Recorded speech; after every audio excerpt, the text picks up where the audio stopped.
మహాదేవ శ్రీమాత్రే నమః. Welcome to our channel.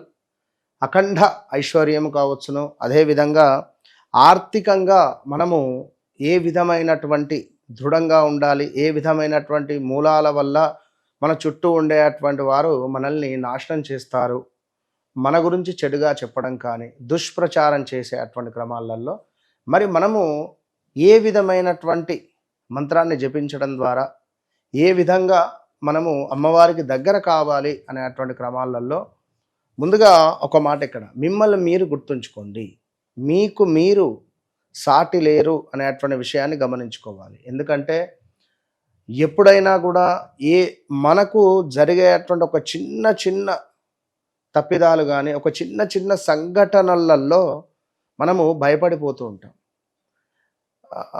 Bike skid అయి కింద పడగానే అయ్యో ఏదో జరిగిందే అమ్మో అనుకుంటాం. ఏదో మనకు తెలియకుండా కొంత అమౌంట్ మనకు లాస్ అయినటువంటి క్రమంలో భయపడిపోతూ ఉంటాం. అంటే మనది మనము ధైర్యంగా ఉండాలి. రెండో విషయం ఏమిటి అంటే, ఎప్పుడైతే మనల్ని నాశనం చేయడానికి మ్యాక్సిమం మన చుట్టూ ఉండేటువంటి వారు మన గురించి దుష్ప్రచారం చేయడం కావచ్చును, మన గురించి చెడుగా చెప్పడం కావచ్చును, మన పరువు తీసేటువంటి పనులు కానీ లైక్ ఇవన్నీ మన చుట్టూ ఉండేటువంటి వాళ్ళు చేస్తూ ఉంటారు. మనము ఈ చుట్టూ ఉండేటువంటి వారి యొక్క పనులను చూస్తూ ఆగిపోయినా మన గురించి పూర్తిగా విషయం తెలిసింది అని చెప్పి ఆ ఎదుటి వ్యక్తి మరి ఎక్కడైనా ఏమైనా చెప్తాడా మన సీక్రెట్ విషయాలు కానీ. ఎందుకంటే ఇవాళ రేపు మనతో వండుకుంటూ మనల్ని చెడుగా చిత్రీకరించడం కానీ మనల్ని మోసం చేసేటువంటి వారే 100కు 200% ఉన్నారు. మొన్న ఒక డైరెక్ట్ అపాయింట్మెంట్లో భాగంగా ఒక చక్కటి, అంటే పేర్లు నేను చెప్పాను కానీ, ఒక ఆంధ్రాలో ఒక ఏరియాలో తను సంతకం పెడితే భూమికి సంబంధించినటువంటి పనులు చాలా అద్భుతంగా సాగుతాయి. మరి అతని కారు డ్రైవరు ఈ విషయాలన్నీ తెలుసుకొని వారు వేరే వారికి చెప్పడం ద్వారా కొంచెం వీరికి ఇబ్బంది కలిగించే సందర్భాలైనాయి. అందుకే ఏదైనా సీక్రెట్ విషయాలు కానీ మనం చేసే పనులు కానీ ఎప్పుడు ఎవరికి ఎలాంటిది చెప్పకుండా సీక్రెట్గా చేసుకోవాలి. ఇంకా చూసుకున్నట్టయితే మనకు ఈ యొక్క మహాలక్ష్మి అమ్మవారికి సంబంధించినటువంటి ఒక అద్భుతమైనటువంటి మంత్రాన్ని మీరు హోమం రూపకంగా చేసిన, ప్రతిరోజు జపం చేసిన మంచి ఫలితం ఉంటుంది.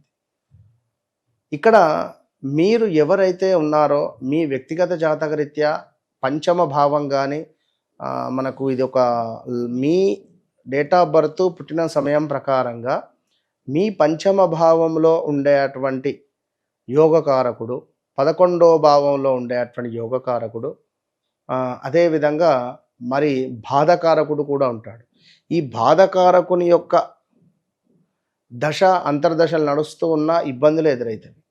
కనుక ఆర్థికంగా మనము డెవలప్మెంట్ కావాలి అని అనుకుంటే ఈ యొక్క లక్ష్మీ యోగము మన జాతకరీత్యా ఎక్కడ ఉన్నది అనేటువంటి తెలుసుకొని మీరు లక్ష్మీ యోగానికి సంబంధించింది చేసుకోవడం ద్వారా అత్యంత అద్భుతమైనటువంటి ఫలితం ఉంటుంది. ఏది ఏమైనప్పటికీ కూడా ఓం శ్రీం కమలే కమలాలయాయ ప్రసీద శ్రీం క్షం.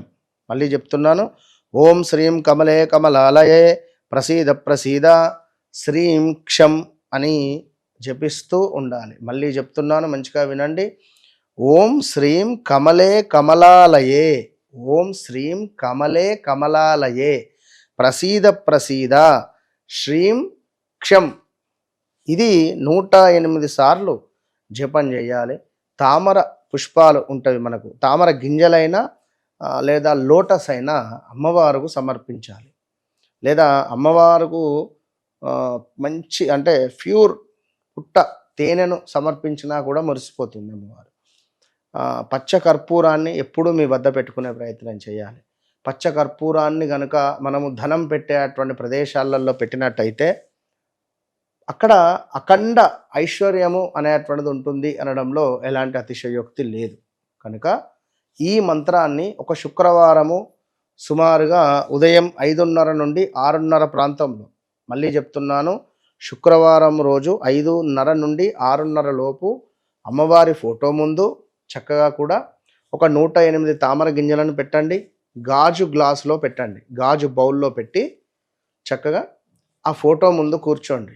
ఫోటో ముందు కూర్చొని ఒక లోటస్ కమల పుష్పం అమ్మవారికి సమర్పించి చక్కగా నేను చెప్పినటువంటి మంత్రాన్ని ఒక 1008 సార్లు లేదా 108 సార్లు జపం చేసిన ఎడల ఇట్లా మీరు సుమారుగా ఒక 9 శుక్రవారాలు చేసేటువంటి క్రమంలో లక్ష్మీదేవి తాండవిస్తుంది. అయితే మనం ఇది చేస్తున్నన్ని రోజులు కూడా ఇంట్లో కోపానికి రావడం కానీ, నాన్ వెజ్ వండడం కానీ, లైక్ మత్తు పదార్థాలు కానీ వీటికి దూరంగా ఉంటూ సాత్విక ఆహారాన్ని తింటూ ఈ శుక్రవారము నేలపై పడుకుంటూ బ్రహ్మచర్యం పాటిస్తూ ఉండడం ద్వారా మంచి ఫలితం ఉంటుంది.